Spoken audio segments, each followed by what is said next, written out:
This is Food for Thought with Deborah Walker. Hi everyone, and welcome to Food for Thought. And this week I have motivational coach and speaker Frederique Murphy with me, and I am so excited about this interview. And when Frederique agreed, I did the footballer thing. I had my t-shirt over my head and I did a lap of my living room and a lap of the clinic. I was so pleased. So Frederique, how are you today? Oh, well, after this introduction, I am doing laps around my office and my desk. Thank you so much. I'm delighted to be here. Thank you. Now, tell people a little bit about your background, of those who don't actually know about you. So, as you said, my name is Frederique Murphy, and about 5 years ago, actually, just a little bit over 5 years ago, I took the leap and created my own business to do what I am passionate about, absolutely passionate about, helping individuals and corporate executives and entrepreneurs to reach what they want in life and to be very similar to national radio, health show, where you help people be at their best and, walk towards their optimum. So this is what I do at Frederique Murphy Limited. We do help people with mindset, and I know we're going to talk a lot about mindset, and it's all about in a nutshell, because I know we're going to talk about it and go into details, but in a nutshell, it's about providing a mindset resources to help all of us become the true leaders of our life, career, business. And so there's a series of products and program and coaching and events and all of this together is always the same aim, is helping us be the leaders of our life, because we are in charge of our life, and I know sometimes it feels like we aren't, but we can't control what's going on, and we need to focus on what we can control, which is ourselves. So if there's in a little nutshell, this is it. This is focusing on ourselves, and this is what the company does. I love the idea of being a leader of my own life. This is really important. And I'll often say, when we're driving, we need to put both of our hands on the steering wheel, because this is when we have the best grasp. So wherever we're going on a road trip, or a little trip to the post office, or running an errand, we do take naturally put both of our hands on our steering wheel. And this is about doing exactly the same thing, because we are the leader of our life, whether, we're focusing on our life, or we're running our career, or running our business. We need to lead it. So we need to grab ourselves with both hands so that we control the steering, because this is our road trip. So might as well do it the way that we want it. Yeah, absolutely. Now, the key thing I know about you is how truly passionate, motivated, energizing, and absolutely happy you are all the time. Now, that comes across in absolutely everything you do. I don't read any of your newsletters or even your tweets. I don't know how many characters that is, 140 characters. I still get this whole energy and happiness and smiles all the time from you. Tell me, what's your energy, happiness, and your success fuel that's actually keeping you going and keeping you upbeat daily? I'm actually chuckling, hearing you say all the time. So it's great. I'm doing something right, but it's not all the time. So that is a great thing, and I'm sure I'll explain that a little bit later for sure. But that is a great first question, because it allows us to really drive straight into what the essence of the M3 power is. So if it's okay with you and for our listeners, I want to explain a little bit more where this is coming from, because it helps, with the entire interview and everything that we're going to share. Because to really kickstart, we need to talk about that, because the question you're asking is about that essence, and it is that M3 power. And M3 comes from the platform that I've created, as I've mentioned, a little bit over 5 years ago, the mountain moving mindset. So MMN, hence the M3. And the power comes from leveraging that inner gift that we all have. As you see, one of the, greatest things with mindset is that, often when we start walking towards something and we need to master it, we need to go by something. Now, the beauty with mindset is that we don't need to go by something. it involves something that we already have. So no need to add something to the budget. We need to just leverage what's inside of us because we all have one. And the key, and that is the difference that really makes the difference, is that it's up to us to leverage it to its best, because it can either disempower us, and instead of working for us, it works against us. Or when leveraged to its best, it empowers us in our life, in our career, in our business. And the reason why I created the M3 platform was to share and to teach, my own mindset, because it's about, as we we've discussed, it's about helping people be the leaders of their life. And mindset is such a big word. And, I know that you personally often talk about mindset with your own clients and listeners. And one of the first things that I get is that, mindset is such a big word. What am I supposed to do with it? So within the M3 power, the way we're doing it is that I've broken it down into a multiple series of facets. And I know we're going to talk about a lot of facets and do as much as we can during the interview to help, your listeners with as many of those facets. Because let's think of the charcoal diamond metaphor. We see our mindset starts, it's at the stage of the charcoal. And a charcoal has many facets. And by polishing each of the facets, you polish, then you boost it. And then from charcoal, it suddenly moves on to being a shiny diamond. And this is what we can do with my facets. So, you ask about energy and happiness and motivation. Those are 3 mindset facets. And to do that, I work at it. But, you mentioned the fuel. Yeah. My fuel is my wife. I gotta tell you, there's nothing more important to me than seeing someone's eyes sparkle or hearing the tone of the voice of someone that suddenly has reached that amazingly empowering moment when they believe. Because I gotta tell you, when you start believing, and the tagline on the website is absolutely amazing things happen when you believe. Because when you believe, it's like, and we talked about having a mountain moving mindset, and it does exactly what it says on the tin. It's for you to move your own mountains in your life. Well, when you believe, it's like you're holding the mountain that you are about to move, you are holding it in your own hand. And it helps you move it, because imagine having something in your hands, you can just move it wherever you want to. So this is my fuel, and I'm sure you can hear, it does fuel me. There's nothing more for me than seeing this happen. And this is what drives me close to 24/7, to be frank. I live and breathe and lead my life the M3 way. And I want to share my favorite upbeat and energy tips. I think I can think of maybe half a dozen, because they're quite short and they're quite nice when you work them all together. Mm-hmm.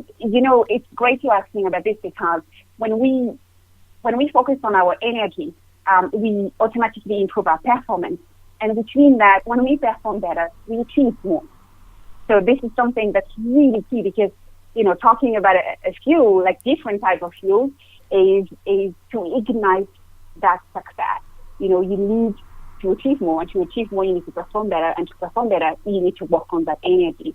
And one of the things that's going to come up, I'm sure during the interview, is that, as I said, like when we wake up in the morning, we're not.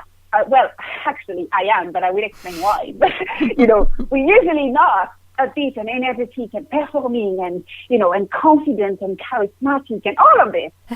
We have to switch them on. We have to switch them on. People are not, we're not born with all of those characteristics or skills or behaviors. We learn how to do it. So here are my favorite tips for being energetic. And I know what's great is that some of our listeners, if you're not on the car and driving, you actually can do some of them straight away.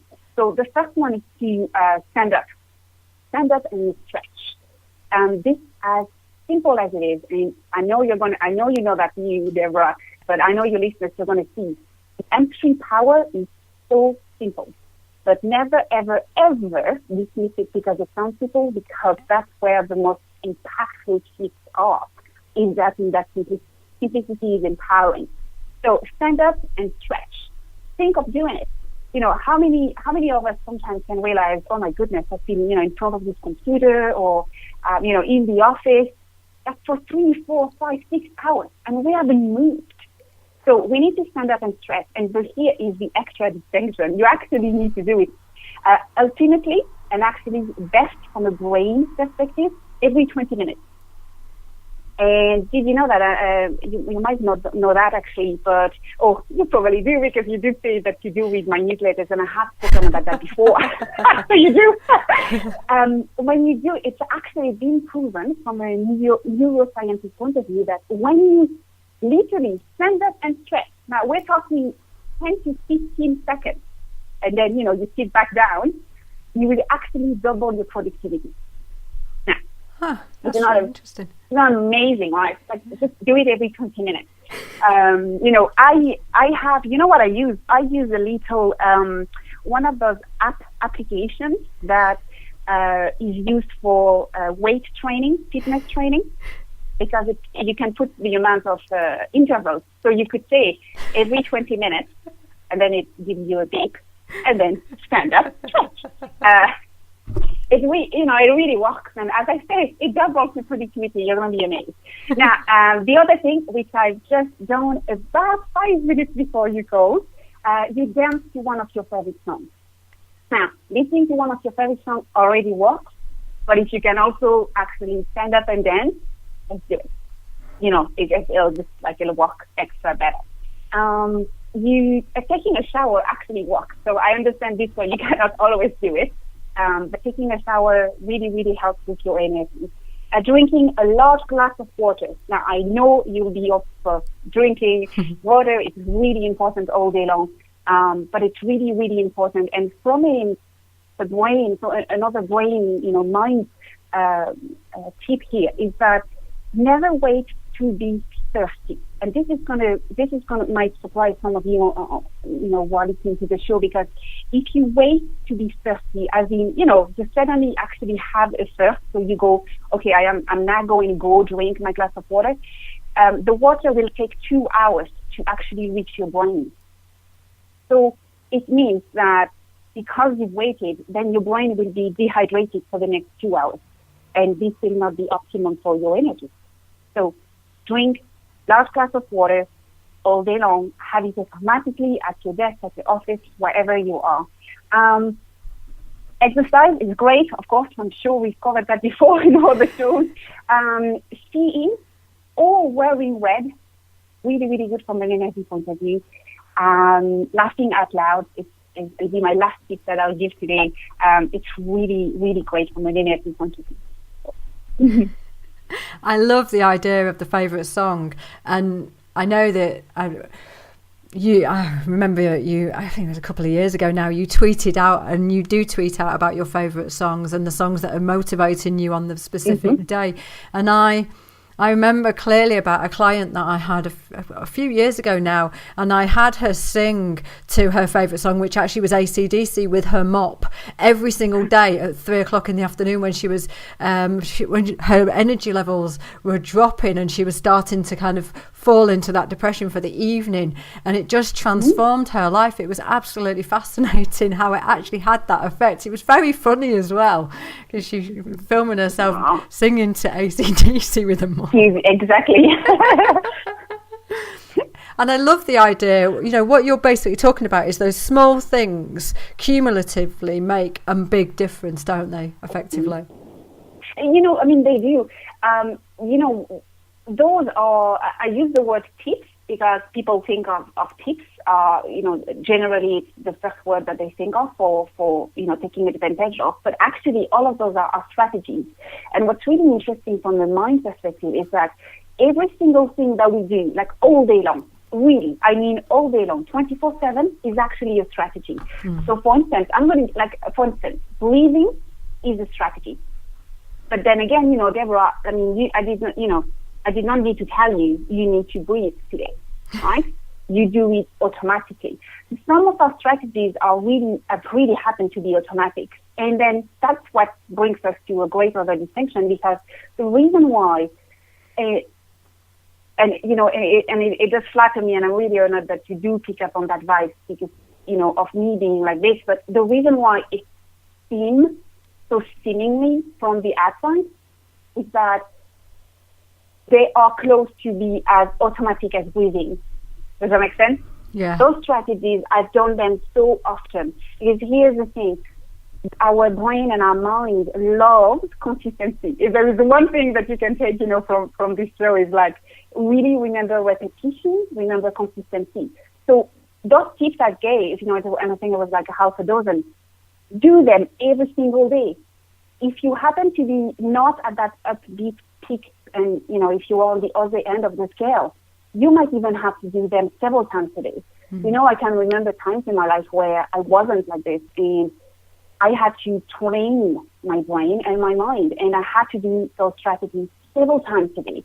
The beauty of it is that because our brain is like a sponge, it reacts to repetition, and it becomes automatic. And one day, like I'm not kidding you, one day you will wake up having had repeated those strategies and consistently, and someone will be interviewing you and asking you, hey, like, how do you do it to be so energetic and upbeat and motivated?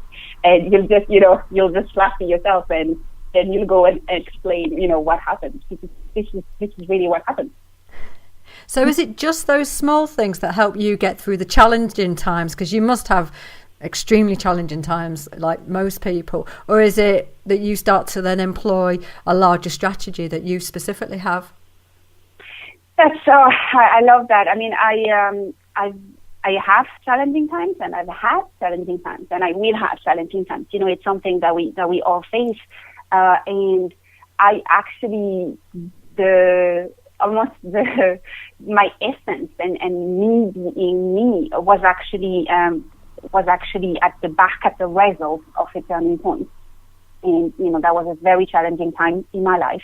And when that happened, at that stage, I did not have the knowledge and the skills and the tips and the strategies that I now have, which is, another thing that does fuel me, because this is one of the reasons why I created it, so that people would not have to go through those times alone, because we all have challenging times. Or dealing with them, I have developed it's a 5-step process, and I love to take you through it. So it's something that I created a couple of years back, and to this day, clients and community members and we just all do it. And myself, I go back to those when something happens. One of those times where you just feel, everything is going wrong, like everything is going wrong. I just can't, what am I going to do? Like, everything is wrong. And it happens. And, so this is what I do. As I said, 5 steps. So what? 5 steps. So they kind of in order. The beauty of it is that what I would suggest is that start it at step number 1, as in strategy number 1. And if you then, reach the other side and you go, whoo, 1, I dealt with that challenging time. Okay, you stop. If after number 1, you're still like, no, like this is still going wrong. This is not, you just go to 2 and 3 and 4 and 5. Remember, repetition, consistency is really important. So the first thing, and again, the process was developed based on personal experience. So, it does really, really work, is that when we go into that, and I know I heard you chuckle, because I know we go into that inner dialogue and we go, it seems to be everything is going wrong, We actually say that, and we send those messages to our brain. So the first thing is to stop and pay attention to our language. Really, really focus on the words that we are using, and particularly if we started using those big words like, everything is going wrong, and this always happens, and those big words, and they are words we use all the time, but we don't realize how impactful they are. So we want to interrupt the pattern. The way you interrupt the pattern, it's simply by you pausing, and I say that sometimes, it's catching yourself in the act.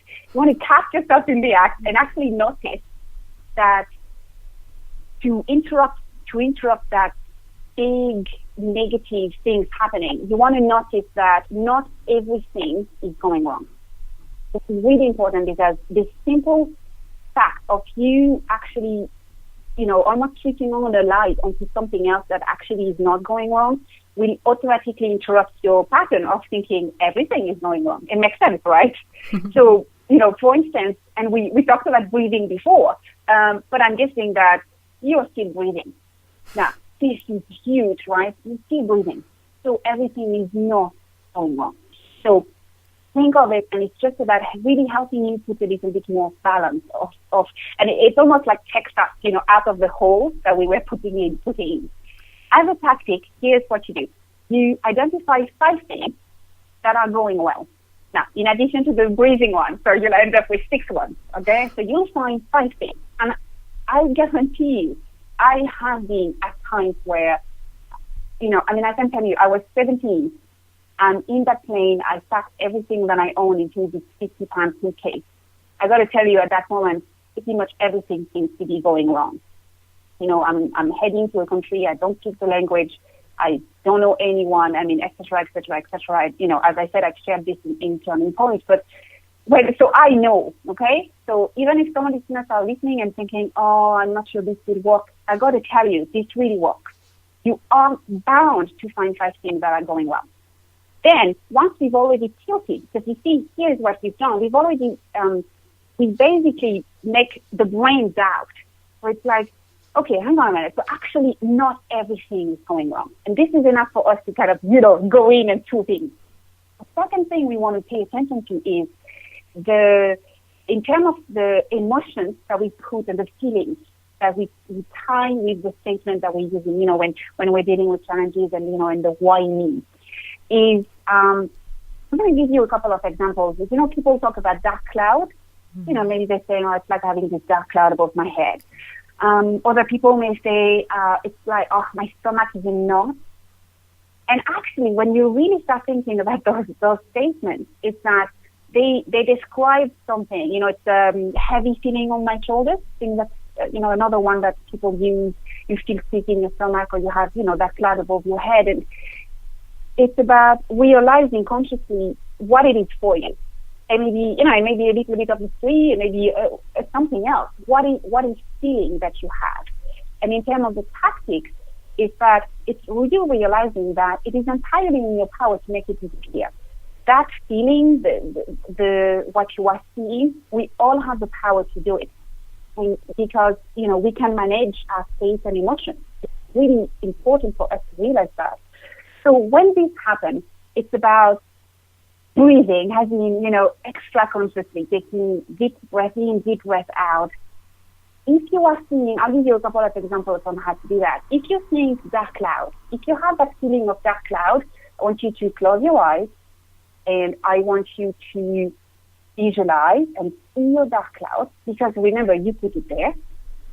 And how about you change it into a beautiful, really shiny white, but then do more, It's not only white and dark. How about you see a beautiful rainbow? You just, can you see how we have the power to do it? We have the power to completely reverse it. Now, I'll do a quick one quickly. I've done that many times with clients, often with the butterflies. People will say, oh, I have butterflies in my tummy. Okay, imagine your butterflies. What do you want to do with them? Because remember, you put them there. And because you put them there, you can do whatever you want to remove them. Okay, so we've done language, we then moved on to emotions. We're then going to move on to number 3. And I know number 3 can be seen as quite harsh when we are in those moments. And we always remember that the reason why I know this strategy works is because I have developed it for me first. And I needed to hear those words, and you need to hear those words too when you deal with challenges, is we tend to go into the victim mode. Mm-hmm. But hang on a minute, everything's going on right now. This is my, everything around my world. And we move into that victim role, and this is really important to hear those words, because you need to shift the responsibility. The reason why you need to shift the responsibility is that the victim role is an extremely useless and disempowering state. And as long as we see, and I have seen myself into that victim role, actually nothing can happen. As I say, it's useless, disempowering. It's basically going back into the hole and closing the hatch above our head, because we don't let anything help us. So usually, and when I said responsibility, more than likely, many of you just thought blame. You see, we see the word responsibility and we think blame, which is actually, it really should not be, because they are two very different words. But we need to stop blaming ourselves. We need to stop asking ourselves, and this is quite a great tip. If you catch yourself in the act, starting a sentence going, why? More than likely, like with that tone as well that I just did, more than likely you don't want to finish that sentence. Because it's going to be, why has such and such things been happening to me? Why is it happening to me? Why me? You see how when we ask all of those questions, we immediately we just feel, we contract. We feel, okay, well, there's no power in this, because we really it's almost like grabbing a hat, putting victim on it, and just, wearing it. So here is what we want to do. The strategy is to shift the responsibility, and the tactic is to shift your language and your questions. And instead of asking why, blah, blah, blah, you ask, what have I learned? And how will these lessons help me going forward? Can you see how when we do those questions, suddenly it has it's already lighter. I even feel my voice being lighter, because, to be effective teaching, I had to go back into the victim role, and I could hear how, I was, accessing some previous challenging moments in my life. But actually, as soon as you start talking about what have I learned, how will these lessons help me going forward, suddenly you are more in charge. Remember that steering wheel we talked at the beginning? Mm-hmm. It's suddenly you're like, okay, you're grabbing it again with both hands. That will really, that's really a helpful strategy. Number 4, you focus on your why. You will have noticed one of the first things Deborah asked me was about my why. And that is a great thing to ask, particularly when you're about to spend about an hour with someone, because your why will automatically completely boost you. So if I needed a boost, which I didn't, because I just danced and I had, obviously I had on my own trait management, that would have automatically done the trick to even boost me even more. You need to reconnect with your why. You need to know why you are doing what it is that you are doing. And it is a reconnection, because you've been connected with it before. So it's simple time of asking yourself, reconnecting to that time, what you heard, what you felt, what you saw. And I really want you to be as clear as possible. Remember a memory. I want it really as much as possible detailed. So colors and sounds and feelings, really connect with your why. It gives you that amazing fuel to really let you do anything and really empower you to do everything that you want in life. And then we want to kind of close that entire process. 1, 2, 3, 4 with that 5th step, which is to look for the outside perspective. And this really wraps it up well. In terms of the strategy, very straightforward. You reach out to someone. Not anyone, okay? This is really important. It must be someone supportive. So it's not only reach out to someone, it's someone supportive. Yes, it can be family member, a friend, a coach, a mentor, but it needs to be someone supportive. And you reach out and you open up, because it helps you avoid you burying your head in your own sand. So it helps bring in somebody, and whatever medium you prefer. So, if it's going to be an email or a call or arrange for a chat or conversation. And ideally, I like phone or face-to-face, where I can hear the voice and you can see the person, and bring them in, and they really will help you with even more perspective. So, yes, this is it. What do you think of that 5 steps? Wow. I can see I've still got a lot of work to do. I find it absolutely fascinating because what you're saying, it matters who you surround yourself with and who you're almost using as respected advisors to give you perspective on your life and how you're seeing your life, aren't you? Mm-hmm. It is. It helps. First, you must have seen a progression within the steps. First, you do yourself, and you fix the things you can, your language and your emotions, and you dig deep within yourself, and then you open up, which is important for then, whatever happens, like number 6, number 7, number 8, which is basically you going back out there and doing what you are meant to do. And that 5th step really helps you with that network support, that network around you. And again, this is about the strategy, and that's what, we've talked about strategy already before. Those are strategies, you want to do them, and you do them as many times as you need to. The more you will do it, and the more your brain will remember those steps, and then it's almost like we'll be able to fire, actually, it's not almost, it is like, it will fire it, it fired it every time you're going to need it. Really, really, really important.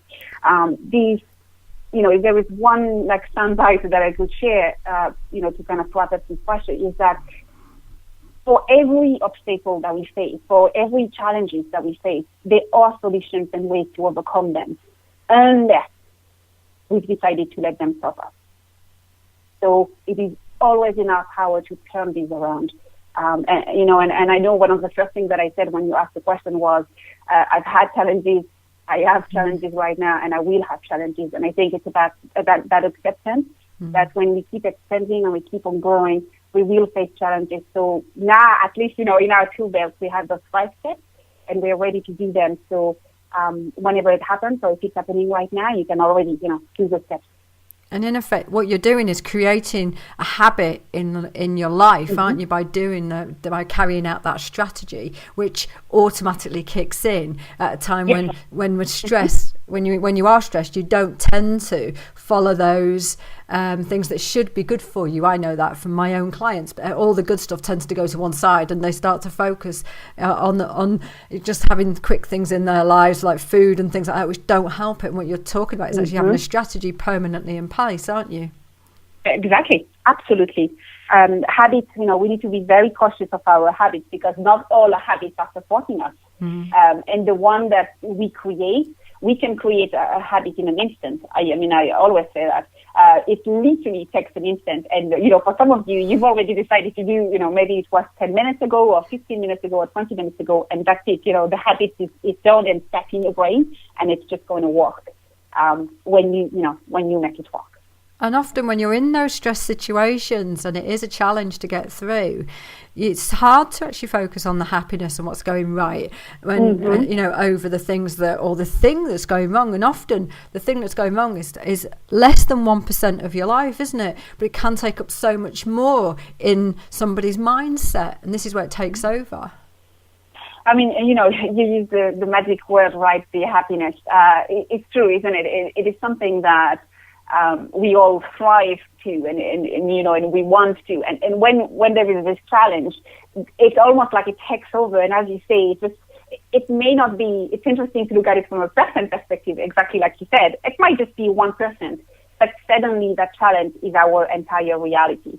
And that's why, the step I gave really helped you shift that reality from language to emotions to actually, and then bringing extra things around to realize that actually, in pro rata with your life and with your happiness in general.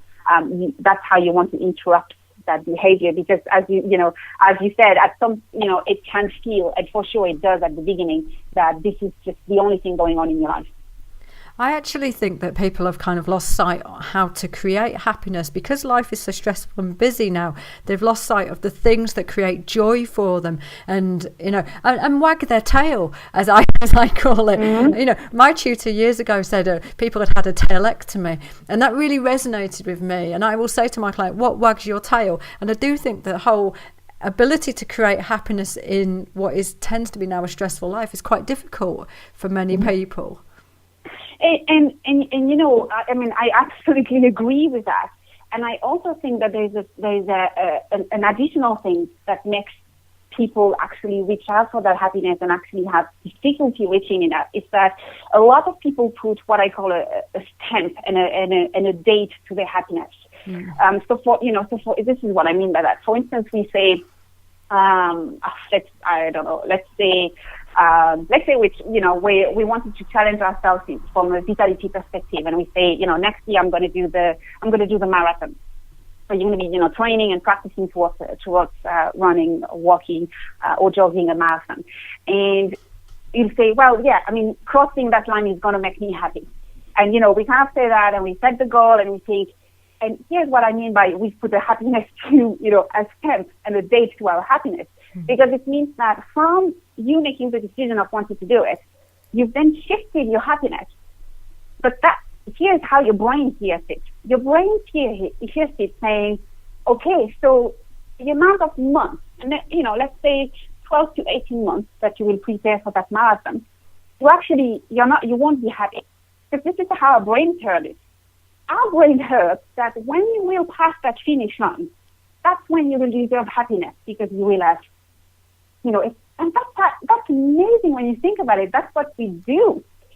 And when people do that, but actually absolutely not realize that they've done that, they wait for that happiness. And that's why I always say, and I know you must have heard that before, and you must have heard me say that before, it's about creating happiness all the way through. It's not about when I reach this, I get happiness. It's about having happiness on a daily, if not hourly basis, all the way towards our journey. And that journey of happiness, that journey of life should be about creating happiness at every single step.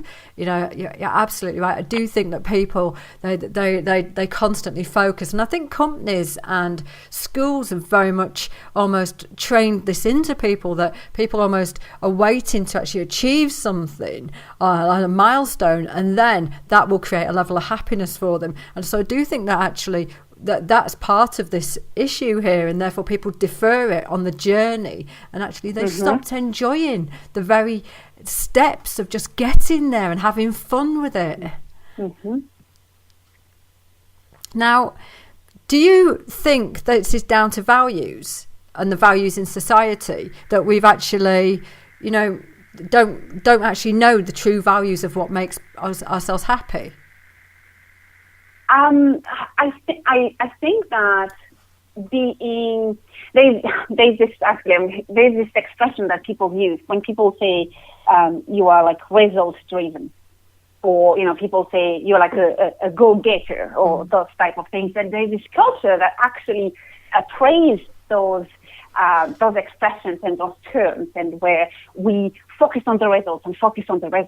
And actually, within M3 and the M3 power and our philosophy, and very much like I just mentioned, that happiness distinction, which is, when you start thinking about it, it's really mind-puzzling to actually realize that that's what we do to ourselves. We say, when I get that, I will be happy. So we put it on hold for so long. But the focusing on that result and just focusing on this takes us away from actually realizing, that happiness, we can create it and we can build it. I don't think you, and I think this is a culture. I wouldn't say value, and again, if we would go down to value, I think that would be like an entire new show on value, because I think it's a culture belief. Right. That we don't actually, not many people realize that actually happiness is completely in our control, and we can create it, but we have to create it. So it's almost like as your goal, happiness should be one of your goals. And obviously we could, we can talk if it's of interest of, exactly what it is and how do we do it. But this is it. It should be like on our action list. Happiness should be on it, and I think this culture of being result driven and go getter, and it's almost like we forget that actually we can control it and we can create it. At school we don't have a happiness in our curriculum, but that's interesting. Yeah. Because actually we should be taught that actually happiness is entirely in our capable hands, and we can create happiness. But unless we have a happiness plan, I just think that we just let it go, and that's why actually, even though that's what people strive for and people crave for it, they don't make it happen because they don't realize that we actually can do it. But it needs to be a plan. It needs, and it needs to be a series of steps in place so that we can make it happen. I love the fact that you're talking about a plan of happiness, not a plan of actually achieving something specific, but just plain happiness. I actually have what's called to love lists, and I've noticed you have bucket lists, and I believe that everyone should have a bucket list or a to love list. Just explain what you mean by a bucket list. Oh, yes. I love that. That is a great strategy. Okay, so it's really great. We started with us doing it, and then we went, helping us with our challenging times. And now we are back up with a very fun and very celebratory strategy. And it's the perfect time to actually talk about it because, yes, we were talking about happiness. And I got to tell you, I think that having a bucket list is the ideal strategy to go with that happiness plan and to really take charge of our happiness. And, and of course everyone wants it because, the happier we are, the better we achieve in every single thing.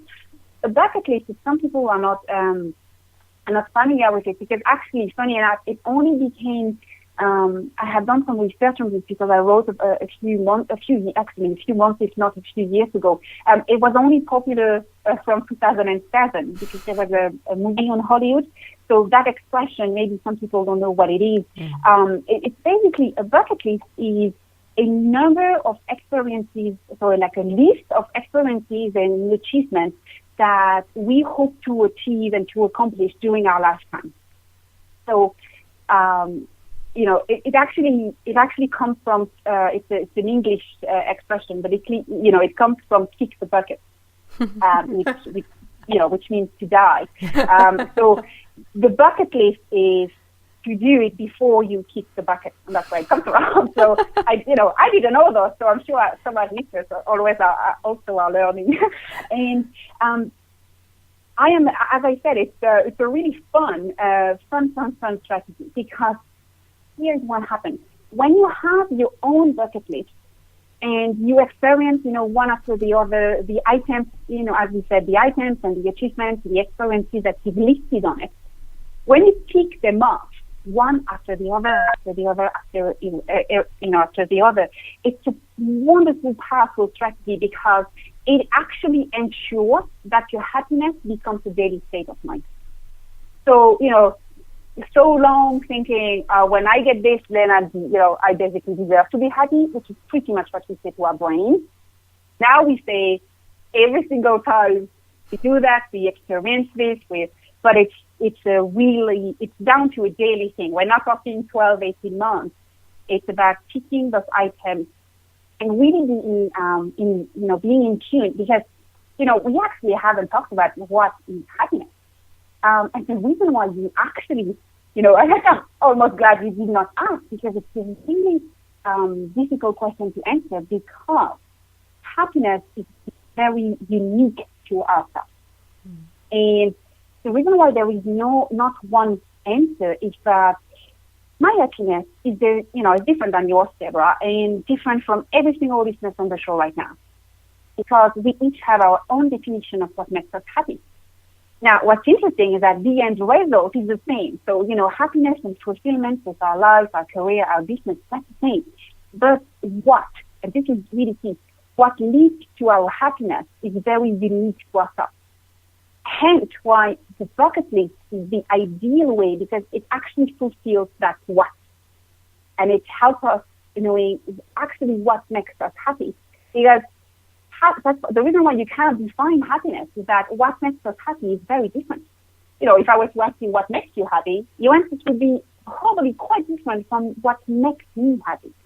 So the bucket list, you start your list, and it's basically asking all of the things that you want to experience and you want to do in your own life. does the same thing. Yeah. Now, how do you stop your bucket list from actually overwhelming you? Because, and what's the difference between that and a to-do list? Because most people will veer into doing a to-do list. And I know that, how do you stop that from happening and feeling so overwhelmed? Because it's very, very easy to start to create these lists and then suddenly think, oh my God, I've got to achieve that now. And it then becomes a negative rather than a positive. Okay, so a couple of things. So first, if I may, I would recommend for anyone listening to the call, if we're still using to-do list, to not use to-do list, and to actually rephrase it and to always go with my action list. I got to tell you, it's a small thing, and then we'll move to the question, but it is a great mindset shift. It's really overwhelming and actually almost depressing to look at a list that's called to-do. Mm-hmm. That's not motivating at all. It's like, who wants to grab a list that's called to-do? Now, my action list, these two work different. To start using this, instead every time you're about to say to-do list, or say it and then rephrase out loud, or write it down, because it's an amazing shift. It's about actions leading you to your goals on your journey to happiness, to fulfillment.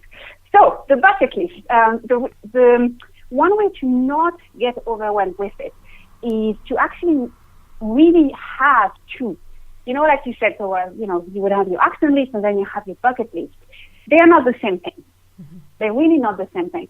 So the reason why they're not the same thing is that items from your bucket list, when you decide to make them happen, you handpick them from your bucket list and you move them onto your action list. Because it could be very easy to have a 100, 200, 300, 400, 500 items on the list. But this, make sure that you understand, how you created and why you created it. This is not your to-do list. This is what you would hope. That's what, and this is the Oxford definition, but that word is really important. This is what we hope to achieve. Now, then there's this really important shift, is when you do want, and that's how I do it, and I guess, it's important to do it, I guess, to explain, is that I have a huge, hundreds. It's close to actually be it's soon to be 1,000 items on my list, on my bucket list.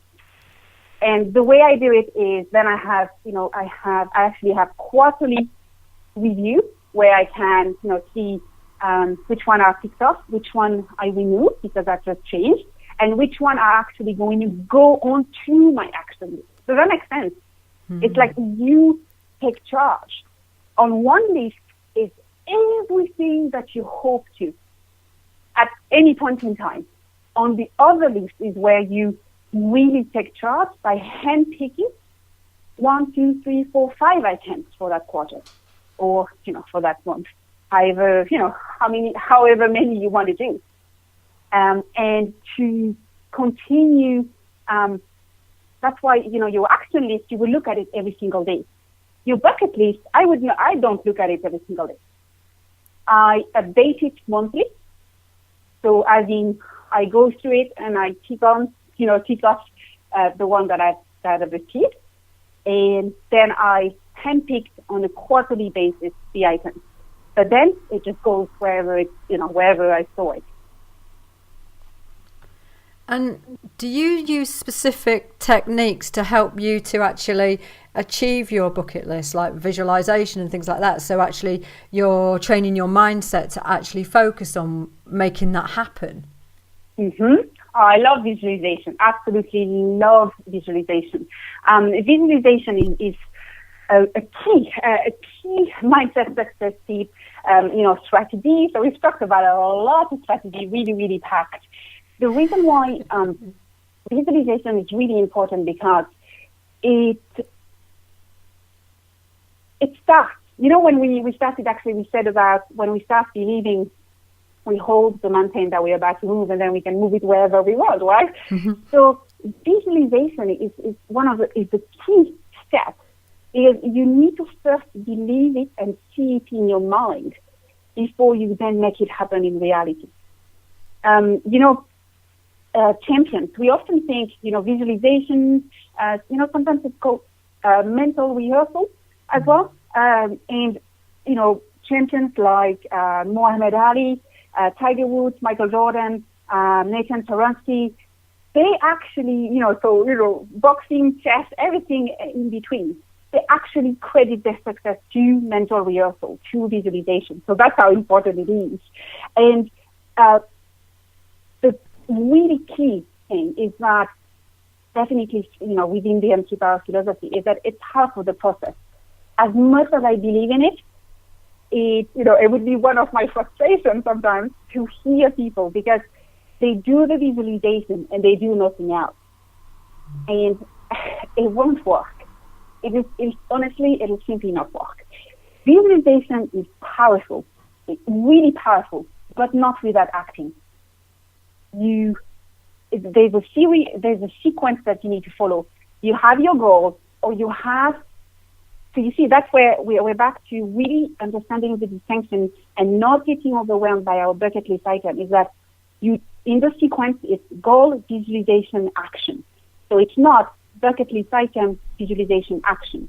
Because your bucket list items, once you handpick them and you then shift them to your action list, they become a goal. So as long as they stay in your bucket list, they are just hopes, dreams. You haven't physically taken them out of that dreamland. So the sequence is goal, visualization, action. And it's really, really, really amazing. I practice it daily, several times a day, because I do it actually every single goal of mine. I really believe that once it's that clear in my mind, then it's just a matter of, so it's like mind, paper, and reality.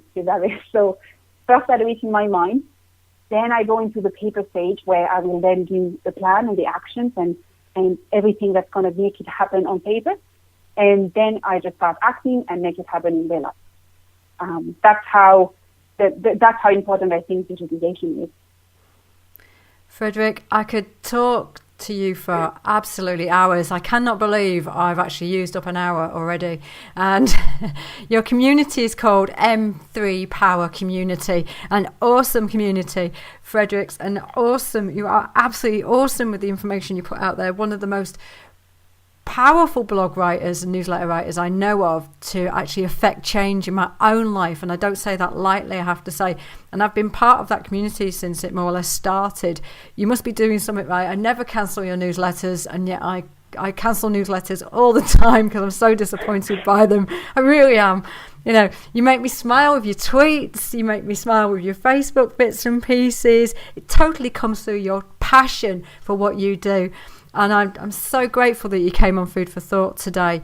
And I cannot believe it's already an hour that's gone by. Can you give out your contact details, your website details, or where other people can hook into you to have the experience that I get? Thank you so much. This means a lot, and I am so pleased I could spend an hour with you and your audience. And I thank you so much for those words. I did hear this is exactly what fuels me, is hearing people who have accomplished maybe things that they did not even believe in the first place was possible, and that's exactly why I do what I do.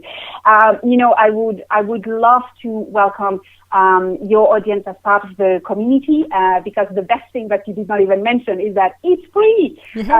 Being a member is free, and I wanted to go the M3 mile, which is a concept that as soon as you are a member, you'll understand. I always go that extra mile, and so we call it the M3 mile.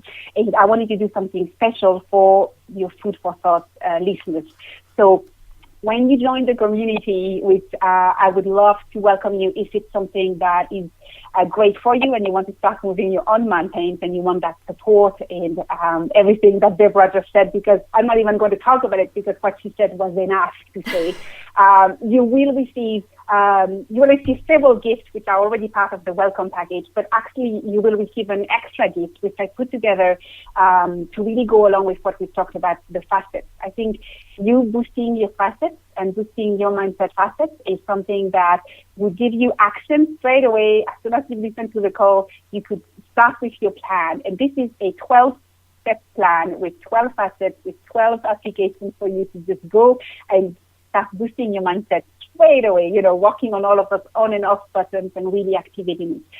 This is where you can go. You can go to, and we've make it a small link, but it's easy to say over the phone. So it's a bit.ly link. So bit.ly / and then all in one word, M3 food for thought. Food for thought. No way. So bit.ly / M3 food for thought.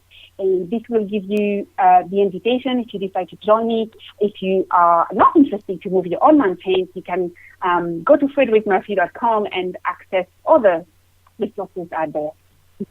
Fantastic. Frederique, it's been my absolute pleasure to talk to you.